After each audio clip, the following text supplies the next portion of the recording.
¿Qué tal, amigos? Bienvenidos a una emisión más de Arte Temporal. Yo soy Eva María Camacho y el día de hoy los voy a llevar por el mundo del arte y de la cultura con un tema esencial para comprender el mundo de la pintura, Caravaggio, y esta exposición que está impresionantemente bien armada en el Museo Thyssen-Bornemisza de Madrid. Comenzamos.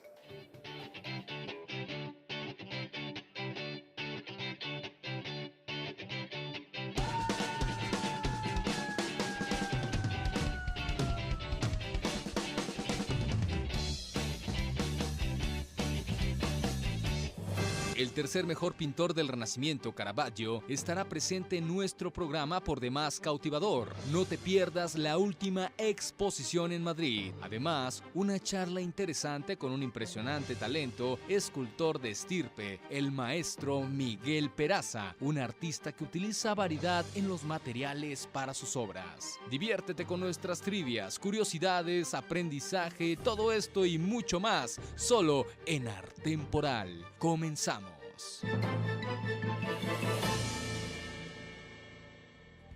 Quizá podríamos decir que Caravaggio es uno de los autores a los que el Renacimiento no les hizo justicia, ya que siempre se encontró a la sombra de Rafael y de Miguel Ángel. Sin embargo, en la actualidad su obra con tintes dramáticos ha tomado mucha fuerza en nuestros tiempos. Y hoy, el Museo Thyssen-Bornemisza de Madrid se encarga de ponerlo a nuestro alcance. Esto es Caravaggio y los pintores del norte.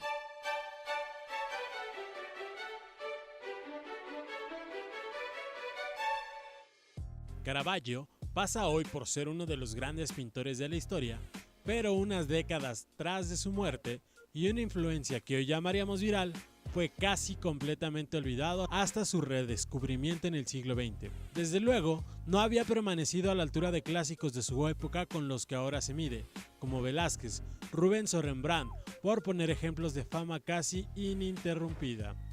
La exposición Caravaggio y los pintores del norte que trae Thyssen se ocupa de un aspecto muy concreto de esa influencia, en la pintura norte-europea, porque por mucho que se venda y se publique, esta no es en lo absoluto una exposición de Caravaggio. Para verlo, solo hay que contar. 12 cuadros son suyos y los otros 34 de otros autores. Caravaggio no fue el introductor del naturalismo en el norte.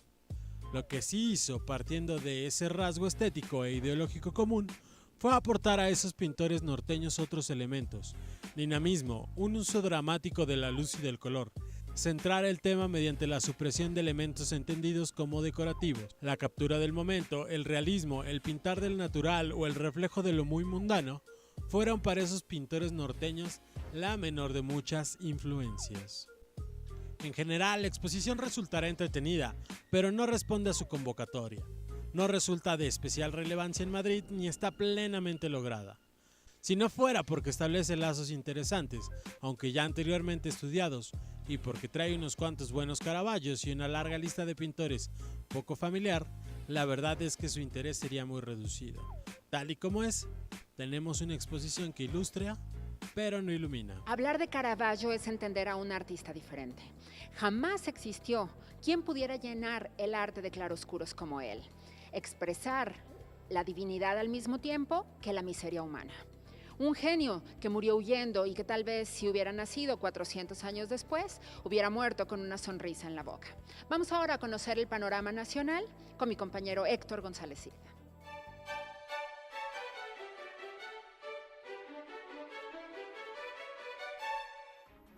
Gracias, Eva, y bueno, te cuento que me vine hasta el sótano del Museo de Escultura de la ciudad de San Luis Potosí y te cuento en las noticias que Cristóbal Balenciaga va a estar en el Museo de Arte Moderno de la Ciudad de México. En el Museo de Arte Moderno se presenta la exposición de Cristóbal Balenciaga, reconocido modista español. Esta muestra es una coproducción con el Museo de las Artes de la Universidad de Guadalajara y está en colaboración conjunta con la Acción Cultural Española. Esta selección se completa con piezas de colecciones particulares de España y México, 8 vestidos, 7 sombreros, 2 mascadas y 51 figurines que darán testimonio del delicado proceso de diseño y confección. El propio Balenciaga ya había vinculado su trabajo a la pintura al inspirarse en las santas de Francisco de Zurbarán para la línea austera de las telas, signo inequívoco del maridaje entre las artes visuales y el diseño de modas. De con humilde, el joven Cristóbal quedó deslumbrado por la elegancia de la familia real y la aristocracia que veraneaban en San Sebastián a principios del siglo XX. Bueno, te cuento que Peter Fiskley y David Dice Artistas suizos van a estar en la Fundación Jumex presentando una exposición. La retrospectiva Peter Fischli y David Weiss, Cómo trabajar mejor, reunió más de 200 esculturas, fotografías, videos e instalaciones para conformar un panorama completo de la obra de los artistas. En lugar de seguir un orden cronológico, la exhibición agrupa selecciones de cada una de las principales series de los artistas, con piezas realizadas en distintos momentos de su carrera, creando diálogos cruzados en su trayectoria colaborativa. Este orden refleja las interconexiones de su producción, resalta la coherencia y diversidad de su obra. De esta forma, la exhibición se centra en la incisiva conversación que los artistas sostuvieron durante los 33 años de colaboración en conjunto. Llegó el momento de que hagamos una pausa, no sin antes ir a nuestra tradicional trivia. Les doy una pista. Este artista del Renacimiento tuvo una exposición sumamente exitosa en México en el 2015. ¿De quién se trata?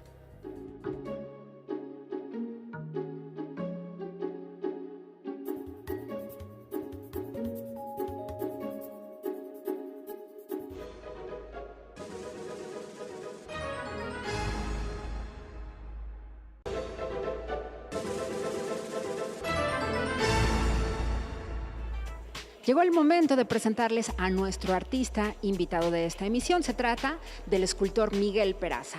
Miguel Peraza tiene obra regada por todo el mundo, en Estados Unidos, en México. Usted la puede disfrutar en muchísimas universidades, así que conozcamos su trayectoria. Miguel Peraza pertenece a una familia de escultores mexicanos, de entre los que destaca su padre, el maestro Andrés Peraza, autor de un número importante de esculturas.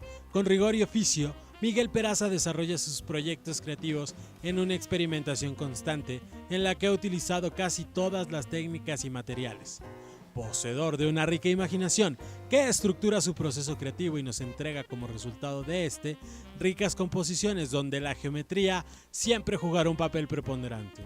Peraza es un creador que convive con los jóvenes. Esto se debe a su constante trabajo con instituciones educativas para las que ha creado obras de gran formato, instaladas en sus campos, tales como la Universidad Autónoma de México, varios campus del ITSEM, el ITAM, la Universidad Autónoma de Bucaramanga en Colombia y la Universidad de Southern Indiana en Estados Unidos, entre otras.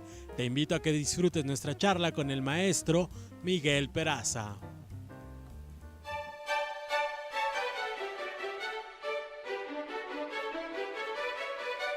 Amigos de Artemporal, el día de hoy tengo el privilegio de poder platicar con el maestro Miguel Peraza, aquí en el Museo de Escultura de San Luis Potosí. Maestro, bienvenido y muchas gracias por esta entrevista. Pues gracias por la invitación y un saludo a todo el público televidente. Muchas gracias. Yo quisiera comenzar por explorar un poco cómo fue su conexión vivencial con la escultura y por qué finalmente se dedicó a esto, maestro. Bueno, eso a veces no se decide, pero curiosamente yo sí tengo orígenes de una familia escultórica, de una estirpe de grandes escultores, uno de ellos mi padre Andrés Peraza y el otro mi tío Humberto Peraza, que recientemente falleció. Y de alguna manera los hermanos siempre vivimos cerca de los talleres. Nunca en mi casa no ha habido un estudio, un taller. O sea, siempre ha estado la casa conectada con el taller, así sigue mi casa, así viven mis hijos, entre el taller y la casa. Entonces su conexión vocacional pues fue mucho más inmediata al tener los materiales cerca, un espacio donde poder trabajar. Claro, lo que pasa es que a veces no te das cuenta en qué momento tienes ya esa decisión tomada o esa vocación, pero algo fluye en ti que te permite acercarte cada vez más. Porque es curioso, fuimos 6 hermanos, vivimos 5 y solo unos nos dedicamos a la parte artística. Bien. No todos, porque es un problema también de talento, de capacidad, de resistencia, de vocación, de entendimiento. Bien. Maestro, ¿por qué la escultura? Por supuesto que conocemos esa parte que tiene que ver con la vinculación familiar, de alguna manera con esta herencia artística, pero usted, ¿por qué la escultura sobre todo, más allá que la pintura? Incluso porque además alcanzamos a distinguir algunos elementos en su obra que están vinculados a la pintura, pero bueno, precisamente yo tengo que hacerle esa pregunta, ¿por qué la escultura? Bueno, la escultura en particular para mí tiene un mundo muy importante dentro de la formación de la humanidad. Amén de ser escultor, también he buscado la investigación y tratar de ver dónde están los puntos donde la escultura, más que una disciplina artística, ha complementado o ha enriquecido o ha empobrecido a la humanidad.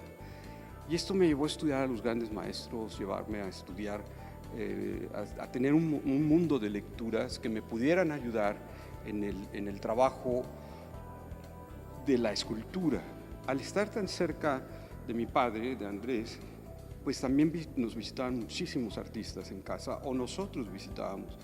Y tuve oportunidad de ver obras, por ejemplo, cuando se estaba construyendo el Poliforum Cultural Siqueiros, con el propio Siqueiros, mi papá ayudaba con algunas cosas en las estructuras y todo esto. Entonces los vínculos fueron muy grandes.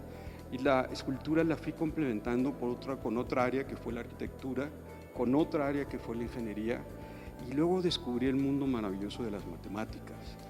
Y eso me hizo pensar que era un complemento fundamental para poder ser escultor. Maestro, ¿sus materiales favoritos? Trabajo con... La tradición de la que yo vengo es de la escultura del bronce, de la fundición a la arena, de la fundición a la seda perdida, pero trabajo con acero inoxidable, con aluminio, con vidrio, con madera, con vino, y tengo ejercicios que precisamente el Museo Federico Silva hoy los muestra. O sea, hay piezas, por ejemplo, como las que vamos a ver ahora aquí atrás, que están fundidas con diferentes técnicas antiguas, y luego la tercera pieza más reciente es de soldadura, estructurada, pero las piezas parecen muy cercanas, pero son muy distantes técnicamente hablando. Bien.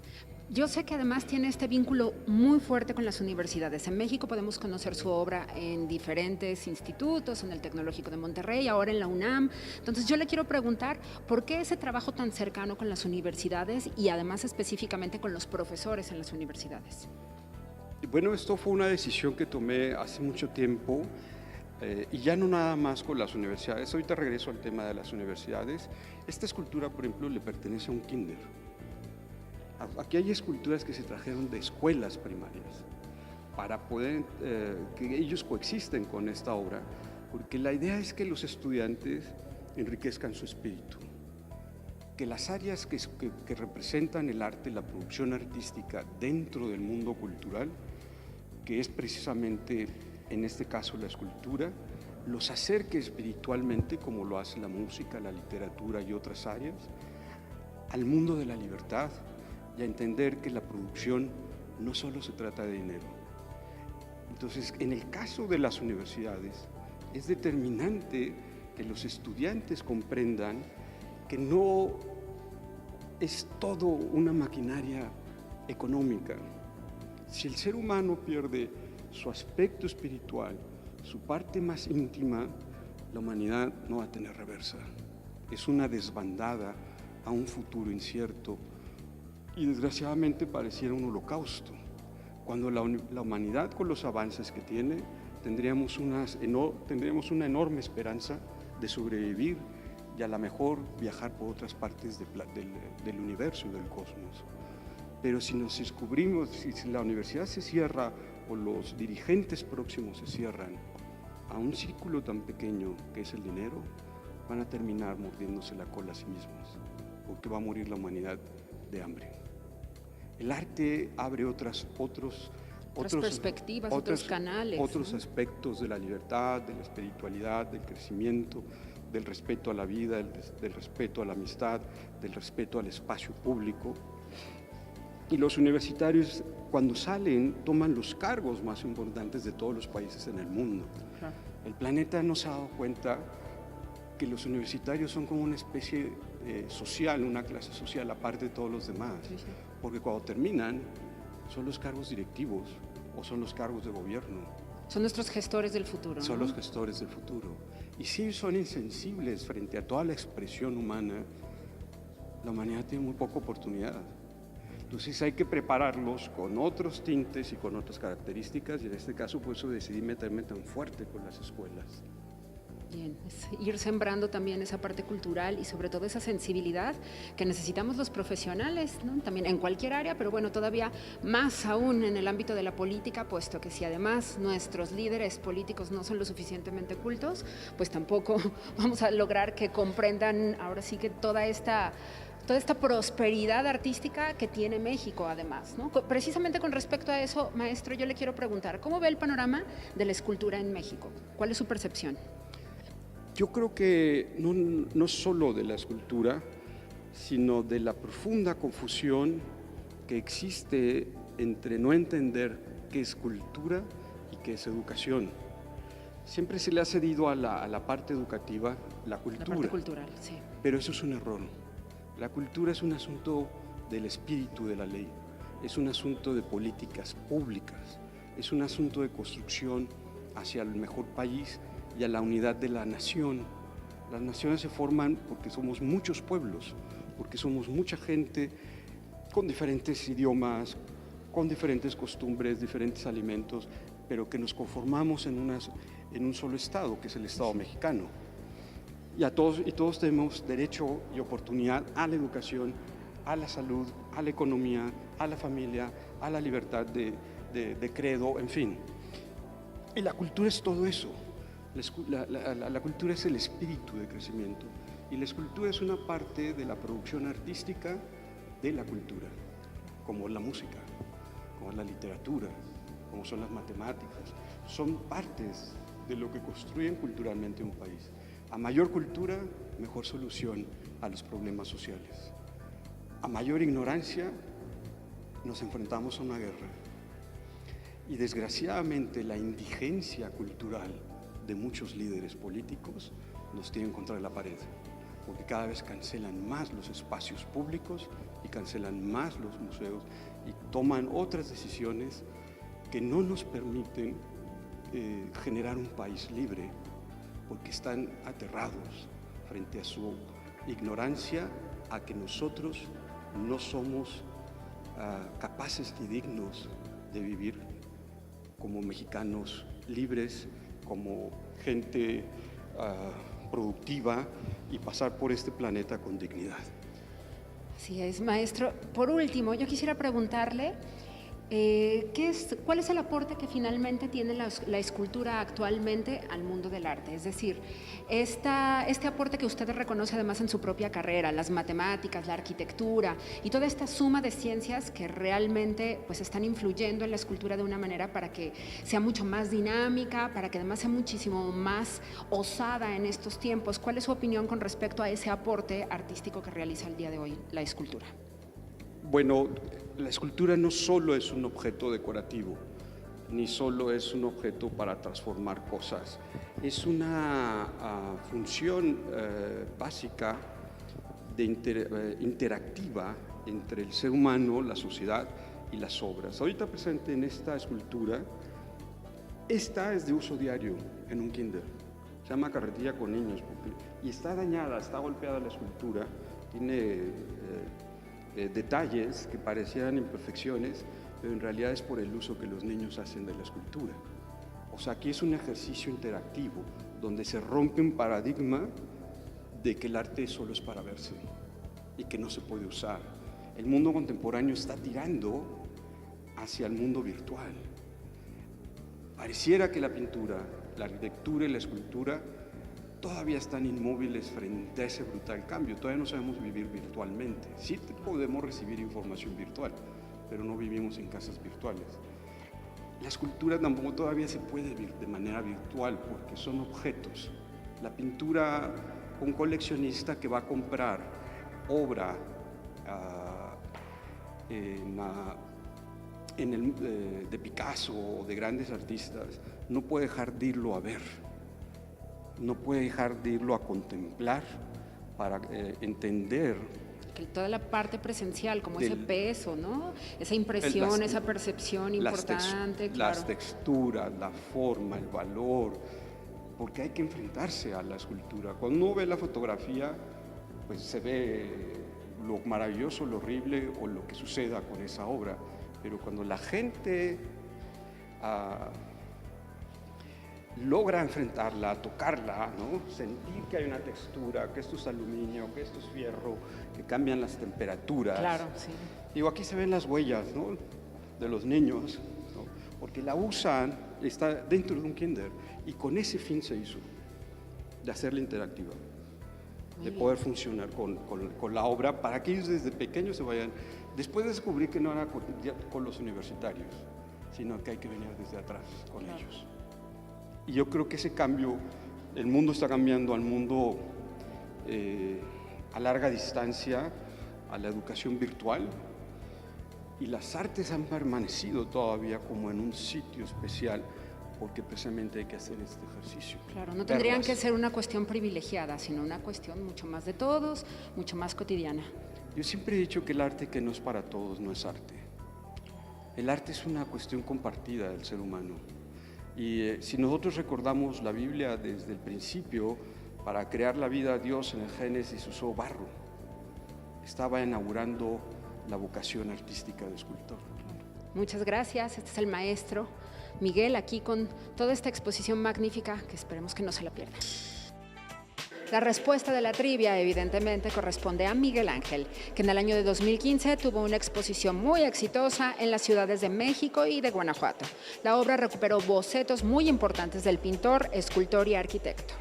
Cabe destacar que el pintor durante su carrera fue un constante del mecenazgo de Leonardo de Medici, quien siempre apostó por la inversión en las bellas artes. Ahora es tiempo de hacer una pausa, regresamos a Arte Temporal.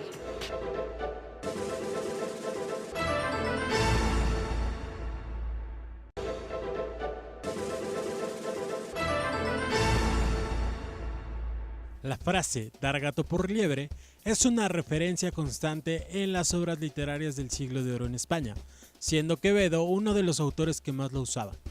Esta frase se empleaba porque en las hostelerías u hostales, con tal de ahorrarse un dinerito, a veces se usaba carne de dudosa procedencia, llegando a reemplazar el conejo o el cabrito por carne de gato. Para tranquilizar a sus comensales, los dueños de los establecimientos recitaban en la mesa el siguiente conjuro: si eres cabrito, mantente frito; si eres gato, salta al plato. Y como la carne nunca saltaba, se daba por sentado que no era carne de gato. Vamos ahora con mi compañera Daniela Ontiveros, que nos trae datos importantes acerca del arte urbano y sus variaciones. La historia del arte va desde la época prehistórica hasta la edad contemporánea. Todas las modalidades de arte que han ido evolucionando en todas las obras realizadas en esa época, se han notado los cambios y las distintas técnicas usadas. La moda de representar imágenes ha ido cambiando y transformándose a lo largo del tiempo, teniendo en cuenta los métodos que se usaban y sus medios. Es por ello por lo que hasta el siglo XX se realizaban representaciones que se basaban en el dibujo. Poco a poco y sufriendo cambios, la pintura ha ido progresando y se ha ido adaptando a los métodos y técnicas que usa el artista. Es por lo que hoy en día se han descubierto una gran variedad de técnicas para la pintura. Así pues, tras todas las modificaciones que ha sufrido el arte, hasta ahora ha dado un comienzo a un nuevo arte, llamado arte callejero o arte urbano. El concepto de arte urbano, también llamado arte callejero, es una versión traducida de la expresión inglesa street art. Hace alusión a todo el arte que está realizado en la calle y en la vía pública, y normalmente son actividades ajenas a la ley siendo ilegal, dando lugar a controversias y enfrentamientos entre sus adeptos y detractores. Esta forma de arte pública sucede por iniciativa exclusiva del artista, sin permiso ni encargo previo, y cuyo resultado es abandonado. Y así la obra está terminada. Llegó el momento de despedirnos en esta emisión de Arte Temporal. Yo soy Eva María Camacho y pongo a su disposición mis redes sociales, @Pregúntale a Eva en Facebook y en Twitter. Nos vamos con nuestra sección musical, Concha Buica y una excelente versión de En el último trago, de José Alfredo Jiménez. Que tenga una excelente noche.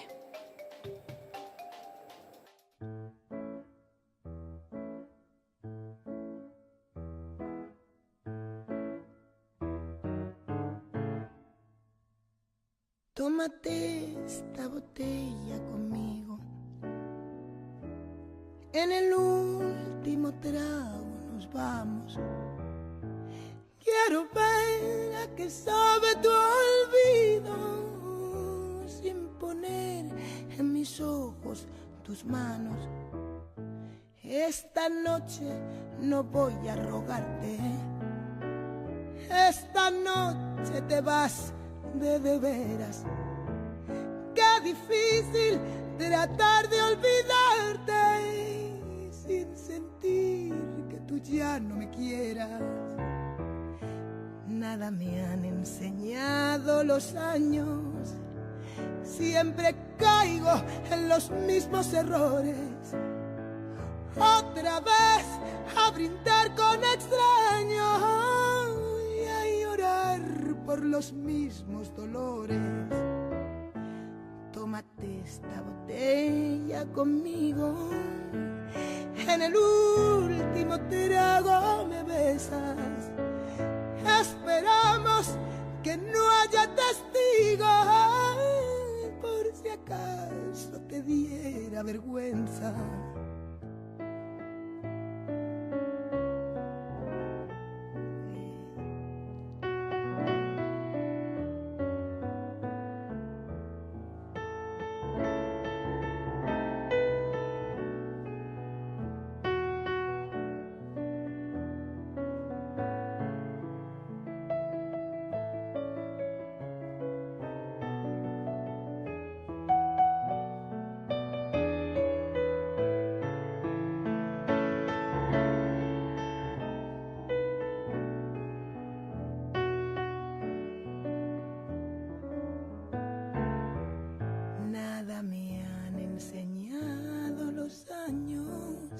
Siempre caigo en los mismos errores.